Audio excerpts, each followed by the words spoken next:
Hello dear students, स्वागत है आपका हमारे यूट्यूब चैनल पे। तो आज हम जो टॉपिक स्टार्ट करने वाले हैं वो है इवोल्यूशन का।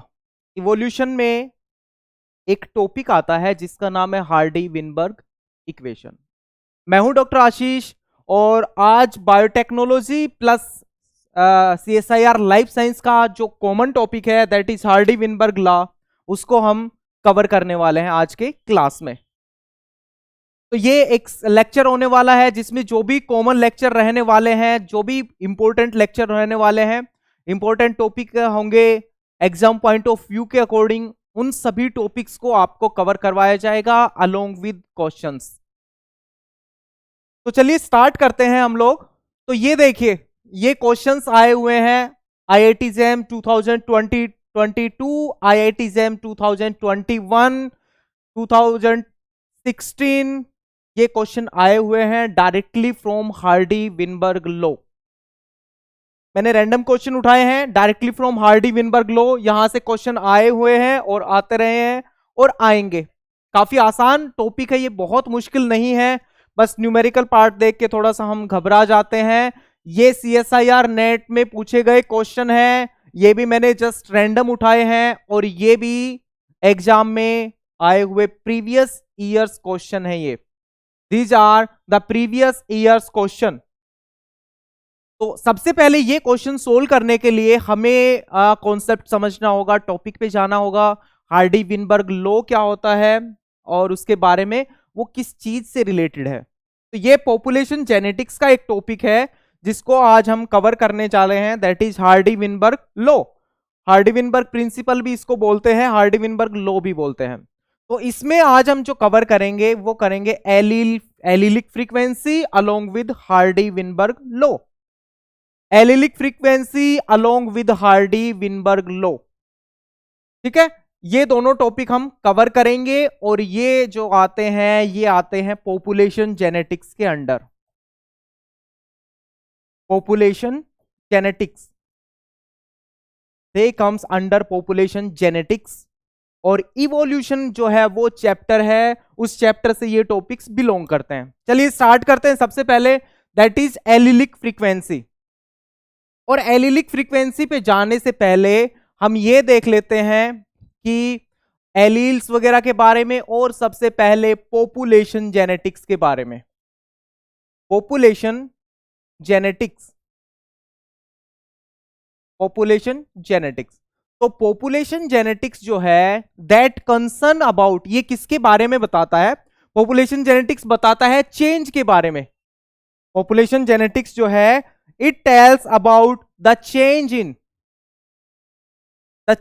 इन allelic frequency, allylic frequency and the genotype frequency, the genotype frequency in a population, in a population.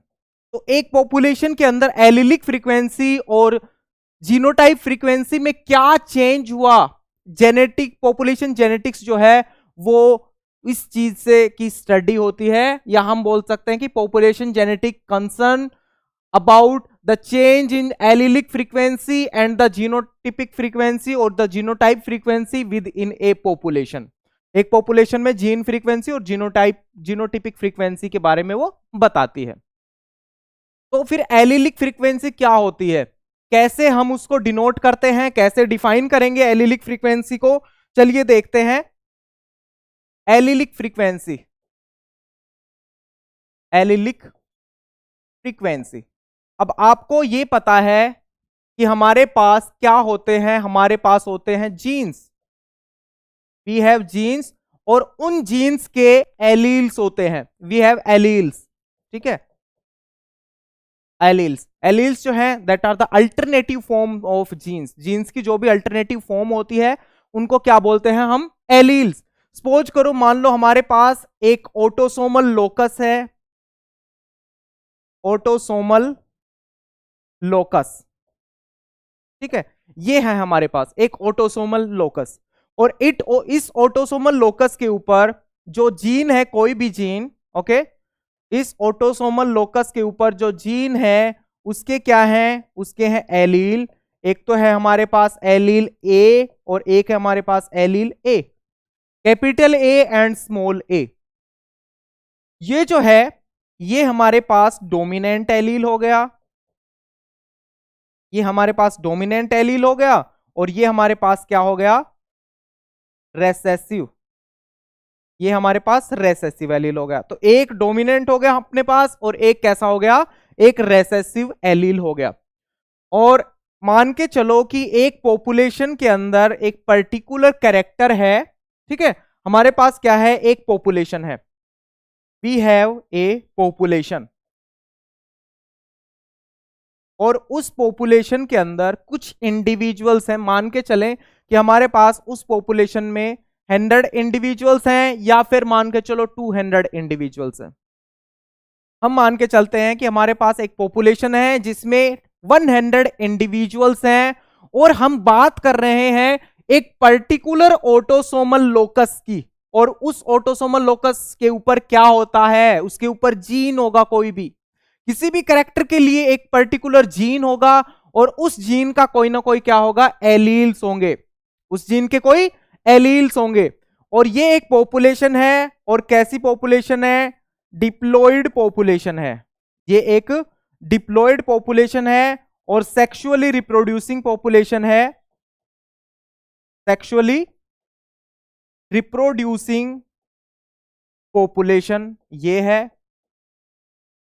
एक पॉपुलेशन है, डिप्लॉयड ऑर्गेनिजम्स हैं और सेक्सुअली रिप्रोड्यूसिंग पॉपुलेशन है जिसके अंदर कैपिटल ए जीनोटाइप वाले इंडिविजुअल्स हैं। कितने मान के चलो, सपोज करो कि ये हमारे पास हैं कितने, 35, ये हमारे पास कितने हो गए, 35 हो गए।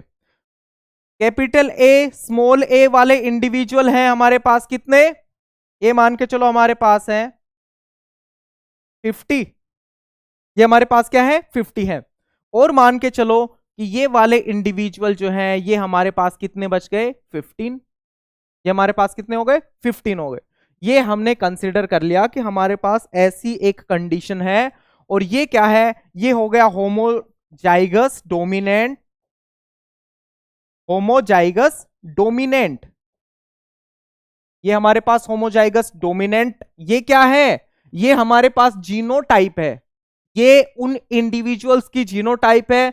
ये हमारे पास हो गया होमोजाइगस डोमिनेंट, ये हमारे पास हो गए हिट्रोजाइगोट्स, ये हमारे पास क्या हो गए, हिट्रोजाइगोट्स हो गए। और ये स्मॉल ए हमारे पास क्या हो गए, होमोजाइगस रेसेसिव, होमोजाइगस रेसेसिव। तो एलील फ्रीक्वेंसी क्या होती है कि किसी पॉपुलेशन में एक पर्टिकुलर एलील जो है वो कितना फ्रीक्वेंटली प्रेजेंट है, उसके लिए एक फॉर्मूला आता है, उस फॉर्मूले से हम बताएंगे कि किस तरह से वो जो है एलील फ्रीक्वेंसी को निकाला जाता है। तो अब हम निकालेंगे एलील फ्रीक्वेंसी, एलील फ्रीक्वेंसी। और एलील जो है वो कितने हैं हमारे पास, 2 एलील्स हैं, we have 2 alleles, we have 2 alleles. और ये कौन कौन से हैं, ये है एक तो कैपिटल ए और दूसरा क्या है, स्मॉल ए एलील, और दूसरा क्या है, स्मॉल ए एलील है, और एक है कैपिटल एलील। ये डोमिनेंट है, ये रेसेसिव है। अब फ्रीक्वेंसी निकालेंगे, हम बोलेंगे कि frequency of capital A alleles, frequency of capital A allele, और ये कैसा है, डोमिनेंट है, तो हम इसको लिख सकते हैं P, हम इसको क्या लिख सकते हैं, P। हम यहां पर A को P लिख सकते हैं और स्मॉल a को Q लिख सकते हैं। एक डोमिनेंट है और दूसरा क्या है, रेसेसिव है, दूसरा क्या है, रेसेसिव है। तो हम निकालेंगे frequency of capital A allele, और इसको हम डिनोट कर सकते हैं FA, ऐसे कि ए की फ्रीक्वेंसी कितनी है। तो अब हमें यह देखना पड़ेगा कि कैपिटल ए वाला जो एलील है वो कौन कौन से इंडिविजुअल्स में प्रेजेंट है। तो इसके लिए फॉर्मूला क्या होता है कि total number of total number of allele A in population, divided by 2 into total number of individuals. तो हमें यह तो पता है कि टोटल नंबर ऑफ इंडिविजुअल्स जो है वो हमारे पास कितना है, वो हमारे पास है कितना बताए, वो है 100। और total number of allele A capital allele A ये कितने इंडिविजुअल्स के अंदर प्रेजेंट है, total number of allele A, एक तो ये प्रेजेंट होगा इस इंडिविजुअल के अंदर, एक तो ये इन इंडिविजुअल के अंदर प्रेजेंट है उस पॉपुलेशन में, दूसरा इन इंडिविजुअल्स के अंदर प्रेजेंट है। तो जितने ये इंडिविजुअल हैं उनमें उनका नंबर कितना है, 2। हर इंडिविजुअल में इसका नंबर कितना है, 2। तो इस पॉपुलेशन में 2 into number of this individuals, ये हो गया। और इसमें हर इंडिविजुअल में एक कैपिटल ए एलील है, तो इसमें उनका नंबर कितना होगा कैपिटल ए का, 1 into number of individual, 1 into number of individuals, 1 into number of individuals, ये हो गया। अब इसको हम आगे और सोल्व करते हैं। ये कैसे हो जाएगा, number of total number of allele A in the population, तो एलील ए किस किस में प्रेजेंट है, एलील ए एक तो इन इंडिविजुअल्स के अंदर प्रेजेंट है इनमें, और एक इनमें प्रेजेंट है, एक होमोजाइगस डोमिनेंट में और हेट्रोजाइगस में। होमोजाइगस डोमिनेंट में हर इंडिविजुअल के अंदर 2 ऐसे एलील्स प्रेजेंट हैं जो डोमिनेंट है, और हेट्रोजाइगस इंडिविजुअल में एक ही ऐसा कैपिटल ए एलील है या डोमिनेंट एलील है जो सिंगल प्रेजेंट है। हर इंडिविजुअल में एक dominant capital A allele present है। तो हम इसको कैसे लिखेंगे, 2 into number of this genotype individual, ठीक है, 2 into number of this genotype individual plus number of heterozygotes divided by 2 into total number of individual, total number of individuals. ये यहां तक जो है ये हमने इसको आगे एक्सप्लेन कर दिया। और अगर हम इसकी बात करें और पिछली वाली स्लाइड के ऊपर हम जाएं तो हम क्या देखेंगे कि हमारे पास कितने कितने इंडिविजुअल्स थे, ये थे 35 और ये कितने 50। चलिए हम इसको सोल्व करते हैं आगे की तरफ। तो ये कितने, ये क्या है, इसको फॉर्मूला में पुट कर देंगे, 2 into number of capital A individuals, ये हमारे पास 35 थे और ये हमारे पास क्या थे, ये हमारे पास थे 50। इसको ऐसे भी लिख सकते हो, इसको ऐसे भी लिख सकते हो। तो 2 into 35 plus 50 divided by 2 into 100, ये कितना आ जाएगा, 70 प्लस 50, 70 प्लस 50 कितना हो गया, 120 डिवाइडेड बाय 120 डिवाइडेड बाय 200, 100 और ये आ गया 60, 60 बाय 100 और ये क्या आ जाएगा हमारे पास 0.6, ये हमारे पास क्या आ गया 0.6। और हमें यहां से फाइनली क्या मिल गया, हमें यहां से मिल गया फाइनली क्या, फ्रीक्वेंसी ऑफ कैपिटल ए, या फिर हमें क्या मिल गया, हमें मिल गया पी की वैल्यू, हमें क्या मिल गया पी की वैल्यू। एलील फ्रीक्वेंसी जो है, जो डोमिनेंट एलील की फ्रीक्वेंसी हम पी में डिनोट कर पी लिखते हैं, और अगर पर्टिकुलर नेमिंग है उसकी एलील की तो हम लिखेंगे एफ और उसको ब्रैकेट में डालेंगे और इस तरह से लिख देंगे। तो हमारे पास एक वैल्यू तो आ गई है कैपिटल ए की वैल्यू, हमारे पास कैपिटल ए की वैल्यू आ गई है। अब हमें किसकी वैल्यू निकालनी है, हमें निकालनी है फ्रीक्वेंसी ऑफ स्मॉल ए, हमें निकालनी फ्रीक्वेंसी ऑफ स्मॉल ए। इसके लिए भी बिल्कुल सेम फॉर्मूला है, 2 into number of this individual plus number of this individual.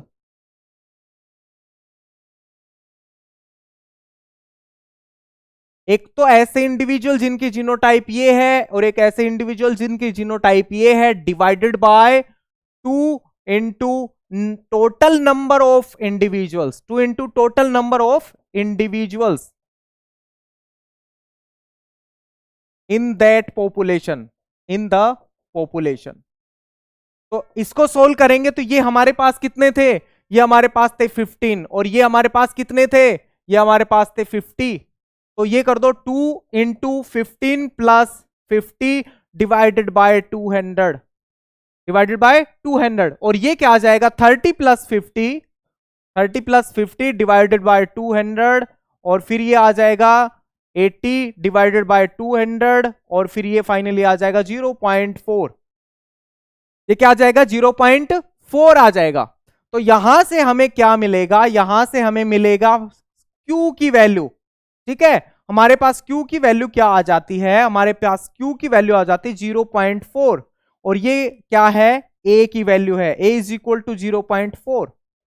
हमने क्या लिखा था, हमने लिखा था P इज इक्वल, A जो था कैपिटल A जो था उसको लिख दिया था हमने P और स्मॉल a था उसको लिख दिया था Q. तो एक चीज हमें यहां से मिल जाती है, P और Q की वैल्यू हम इजीली निकाल सकते हैं. और दूसरी बात क्या, किसी पॉपुलेशन के अंदर जो फ्रीक्वेंसी होती है एलील्स की, जो भी एलील्स होते हैं उनकी फ्रीक्वेंसी का जो टोटल होता है वो होता है क्या 1. मतलब क्या कि P plus Q is equal to 1, ये होता है P plus Q is equal to 1. Allelic frequency जो है वो हमेशा क्या रहती है, वो रहती है P plus Q is equal to 1. और अगर एक एलील की वैल्यू अगर 1 आ जाती है, इसका मतलब वो एलील उस पॉपुलेशन में फिक्स हो चुका है.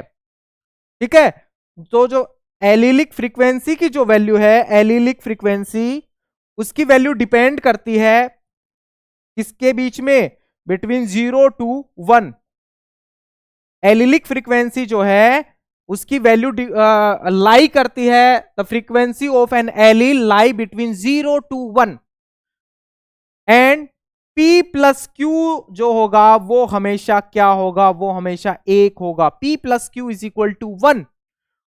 और अगर हमें एक एलील की वैल्यू पता है तो हम दूसरे की निकाल सकते हैं. कैसे, मान के चलो अगर हमारे पास P की वैल्यू गिवन है 0.8, P की वैल्यू है 0.8, तो हम इस वैल्यू को पुट कर देंगे इस फॉर्मूला में.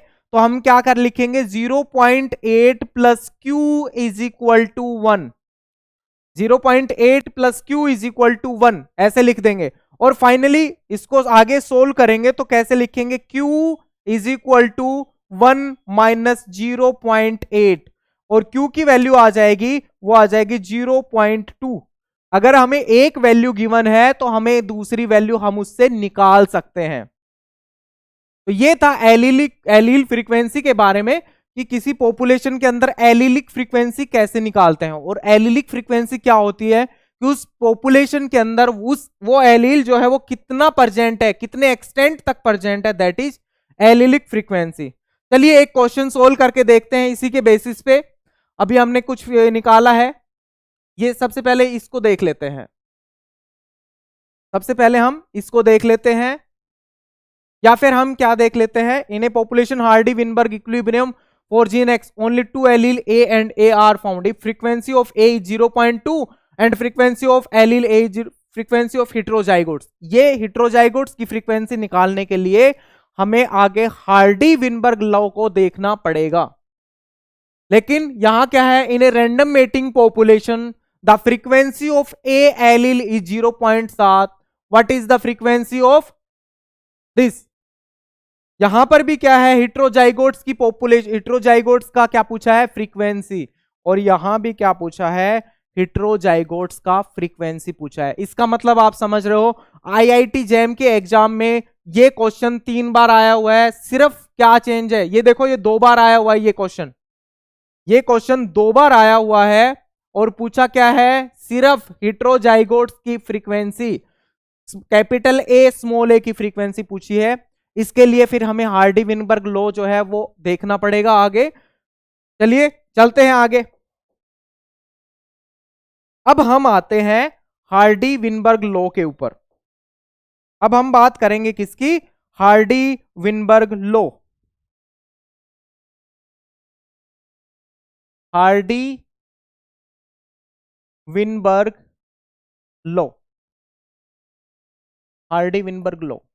हार्डी विनबर्ग लॉ जो है, it tells about the relationship of allylic frequency and genotype frequency के बीच में ये रिलेशनशिप बताता है कि किस तरह से हम जीनोटिपिक फ्रीक्वेंसी निकाल सकते हैं एलिलिक फ्रीक्वेंसी से। We can calculate the genotype frequency from the allelic frequency.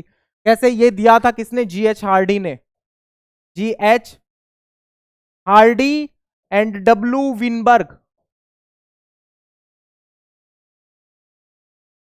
W Weinberg in 1908 independently.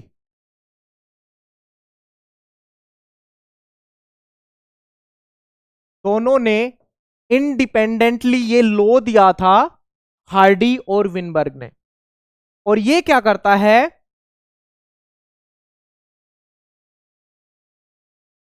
It tells about to calculate the, it tells about to calculate the genotype frequency, the genotype frequency. It tells about to calculate the genotype frequency, किससे, from the allele frequency, from the allele frequency,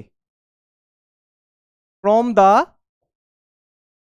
allele frequency, कि allele frequency से हम genotype frequency कैसे निकाल सकते हैं, ये बताता है Hardy Weinberg law.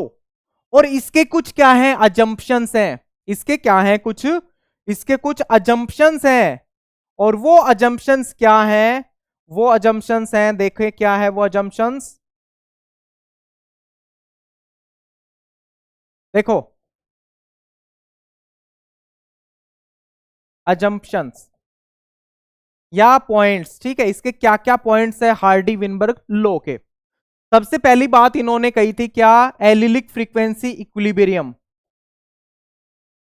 Allylic frequency equilibrium, allylic frequency equilibrium. एक तो ये पॉइंट है जिसमें क्या बोला जाता है कि एलील फ्रीक्वेंसी जो है, एलील फ्रीक्वेंसी किसी ऑटोसोमल लोकस के ऊपर वो कांस्टेंट रहेगी from generations to generations. Okay, क्या बोला कि allelic frequency, allelic frequency of alleles on a autosomal locus, on a autosomal locus, the allelic frequency of alleles on an autosomal locus will remain constant, will remain constant from generations to generations, from generation to generation,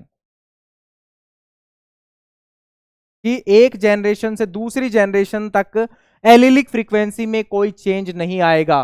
किस population में, एक ऐसी population जो sexually reproducing diploid population है, ठीक है, कैसी population, जो एक सेक्सुअली रिप्रोड्यूसिंग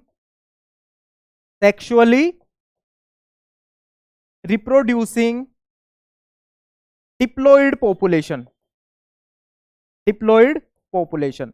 तो उसके अंदर क्या होगा, उसके अंदर ये जो फ्रीक्वेंसी है ये क्या रहेगी, ये कांस्टेंट रहेगी एलील की फ्रीक्वेंसी। मान लो कि किसी एलील की फ्रीक्वेंसी जो है, मान के चलो कि ये फ्रीक्वेंसी एलील ए की एक पॉपुलेशन में 0.87 है, वो अगली जनरेशन में भी 0.87 ही रहेगी, उससे अगली जनरेशन में भी 0.87 ही रहेगी। ओके, और दूसरा अजम्पशन क्या है? दूसरा अजम्पशन देखो, सेकंड पॉइंट जो है वो इसका वो क्या है? वी कैन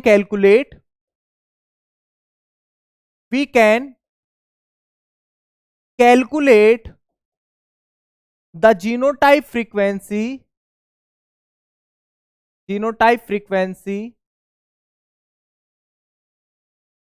from allelic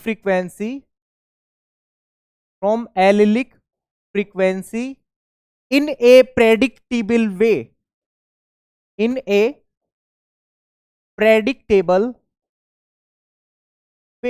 कि हम क्या कर सकते हैं, हम किसी अगर हमें किसी पॉपुलेशन में एलिलिक फ्रीक्वेंसी पता है तो हम जीनोटाइप फ्रीक्वेंसी निकाल सकते हैं। कैसे? मान लो हम एक पॉपुलेशन है, हमारे पास एक पॉपुलेशन है और इस पॉपुलेशन के अंदर क्या है? एक तो ए एलील है और दूसरा क्या है? ये एलील है। ये दोनों के दोनों क्या है? ये दोनों के दोनों एलील्स हैं उस पॉपुलेशन में। Capital A and small A, these are the alleles for a particular gene on a particular locus. ये दोनों है। इसमें हमने एक को क्या बोला? पी, और दूसरे को क्या बोला? क्यू। एक को क्या बोला? पी, और दूसरे को क्यू बोला। तो ये है हमारे पास, ये है P और ये क्या है? Q। इसने क्या बोला कि हम एलिलिक फ्रीक्वेंसी से जीनोटाइप फ्रीक्वेंसी निकाल सकते हैं। ऐसा हम कर सकते हैं, एलिलिक फ्रीक्वेंसी से जीनोटाइप फ्रीक्वेंसी हम निकाल सकते हैं। और कैसे निकालेंगे? देखो, इसने बोला कि अगर एक एलील P है और दूसरा Q है, P एंड Q है, तो इससे हम जीनोटाइप फ्रीक्वेंसी कैसे निकाल सकते हैं? तो जीनोटाइप फ्रीक्वेंसी निकालने के लिए एक फॉर्मूला लगता है जिसको बोला जाता है P square plus Q square plus 2PQ plus 2PQ। ये फॉर्मूला है। ऐसे हम निकाल सकते हैं क्या? Genotype frequency. और ये दोनों के दोनों क्या है? ये होगा ए वाला जीनोटाइप, ये होगा स्मॉल ए वाला जीनोटाइप, और ये क्या होगा? Small capital A and small A. ये दोनों होमोजाइगस और दूसरे वाला क्या? हेट्रोजाइगस। और ये क्या? हेट्रोजाइगस। ये क्या हो गया? हेट्रोजाइगस। और इसको कैसे भी लिख सकते हैं? इसको हम ऐसे भी लिख सकते हैं, is equal to P plus Q का whole square is equal to 1, और ये भी is equal to 1। P plus Q is equal to 1 वो भी था। इसका मतलब कि अगर हमें P की वैल्यू पता है, ठीक है, अगर हमें इफ वी नो P, अगर हमें P की वैल्यू पता है तो यहां से हम सब कुछ निकाल सकते हैं।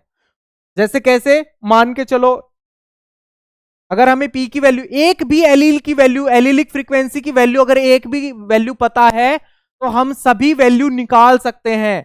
कैसे? जैसे कि अगर मान के चलो कि एक पॉपुलेशन है, क्वेश्चन में ये पूछा है कि एक पॉपुलेशन है जिसमें एक एलील है A और उसकी फ्रीक्वेंसी है क्या? 0. उसको क्या मान लो? 0.8 मान लो। इसकी फ्रीक्वेंसी क्या है? 0.8 है। तो हमें क्या गिवन है? हमें क्या है गिवन है हमें P, और इसकी वैल्यू कितनी है? इसकी वैल्यू 0.8। तो क्या हम Q निकाल सकते हैं? यस। कैसे? P plus Q is equal to 1, ऐसे निकाल सकते हैं।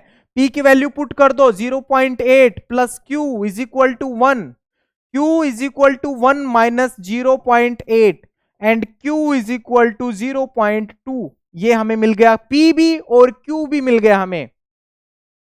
तो जीनोटाइप फ्रीक्वेंसी कैसे निकालेंगे? जीनोटाइप फ्रीक्वेंसी निकालने के लिए यहां पर आ जाओ। यहां पर हम निकालेंगे जीनोटाइप फ्रीक्वेंसी। यहां हम जीनोटाइप फ्रीक्वेंसी निकालेंगे। और जीनोटाइप कौन कौन सी मिलेगी यहां पर हमें जीनोटाइप मिलेगी, एक तो कैपिटल ए, दूसरा स्मॉल ए और तीसरा capital A and small A. ये हमें जीनोटाइप मिलेगी। इसको हम लिख सकते हैं कैसे, पी स्क्वेयर, इसको कैसे क्यू स्क्वेयर, और इसको कैसे हम लिख सकते हैं, इसको लिख सकते हैं 2pq। अगर हमें हेट्रोजाइगोट्स की फ्रीक्वेंसी निकालनी है according to Hardy Weinberg law, तो इसको कैसे निकाल लेंगे, 2 इंटू पी की वैल्यू इंटू क्यू की वैल्यू, ऐसे निकालेंगे। चलो अब निकालना शुरू करते हैं। हमारे पास P की वैल्यू गिवन है, ठीक है, हमारे पास P की वैल्यू गिवन है और हमारे पास Q की वैल्यू गिवन है। P की वैल्यू गिवन है और Q की वैल्यू गिवन है। इसको कैसे करेंगे, 0.8 का स्क्वायर, 0.2 का स्क्वायर, ठीक है, और यहां पे 2 इंटू पी इंटू क्यू, मतलब 2 इंटू 0.8 इंटू 0.2 हेट्रोजाइगोट्स। तो अगर यहां से वैल्यू हम निकालना शुरू करें, प्रिडिक्ट करना शुरू करें, तो ये क्या आ जाएगा 0.64, और ये क्या आ जाएगा, ये क्या आ जाएगा 0.4, और ये क्या आएगा, ये क्या आएगा 2 इंटू 0.8 इंटू 2, ये आ जाएगा 0.32, 0.32। अब आप मुझे ये बताओ 0.64, 0.4 और 0.32, इसका टोटल कितना होगा, इसका टोटल होगा 1, इसका टोटल कितना होगा 1।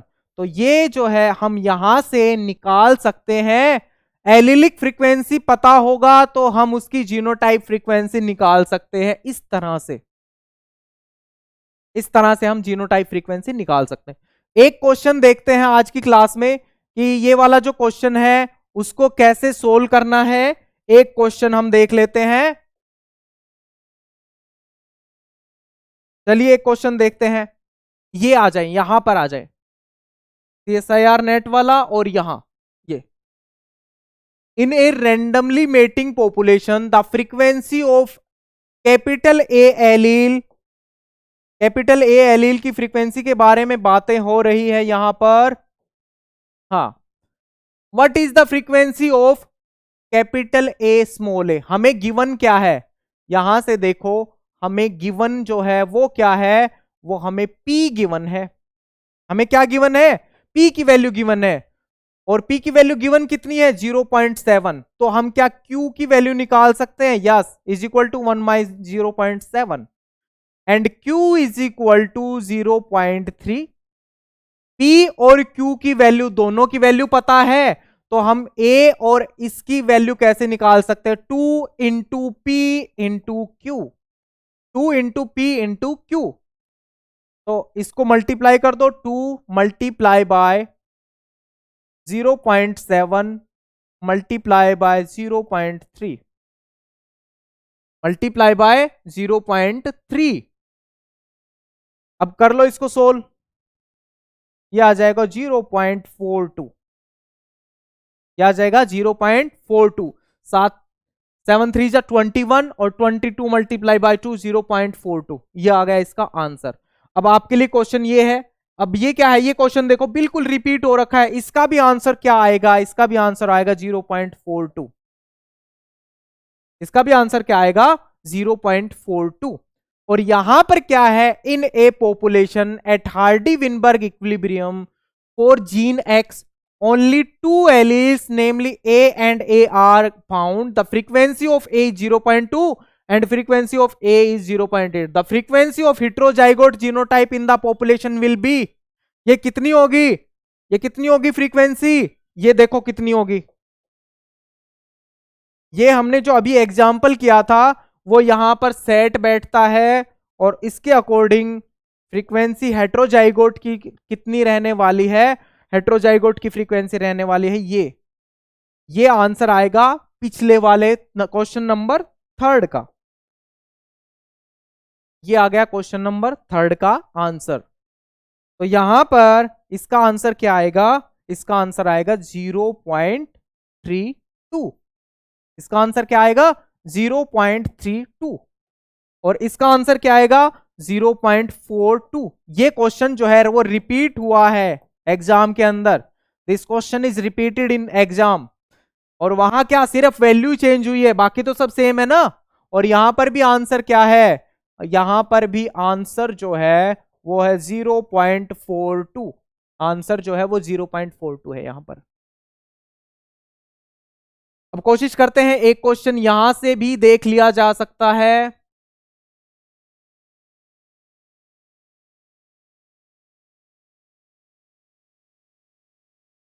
चलिए देखते हैं, कोई भी एक क्वेश्चन उठाते हैं। The frequency of homozygotes in a diploid population is 0.68। Homozygotes का मतलब समझ रहे हो? ये वाले इंडिविजुअल्स, ये वाले इंडिविजुअल्स। और इनकी फ्रीक्वेंसी क्या है? इनकी फ्रीक्वेंसी है 0.68। इसकी फ्रीक्वेंसी क्या है? 0.68।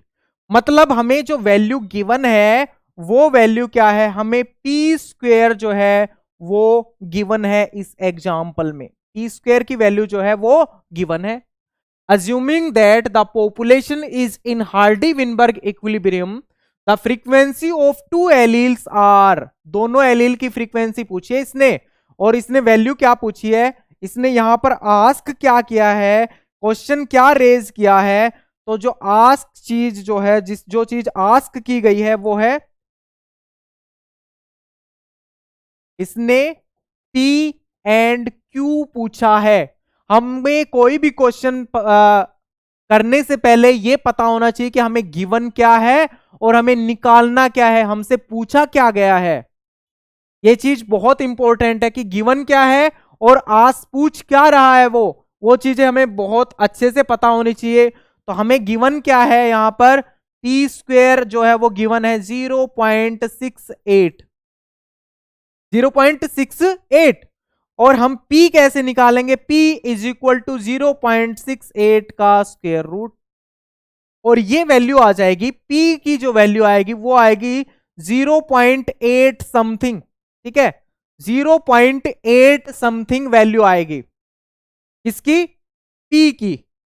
तो 0.8 वैल्यू P की आ जाएगी। तो Q की वैल्यू हम कैसे निकालेंगे? 1 माइनस 0.8 की समथिंग जो भी वैल्यू थी, और इससे हमें क्या मिलेगा? 0.2 या 0.19 के आसपास हमें यहां वैल्यू मिलेगी। लेकिन 0.19 यहां वैल्यू में है नहीं, और वैल्यू में जो है वो क्या है? 0.8।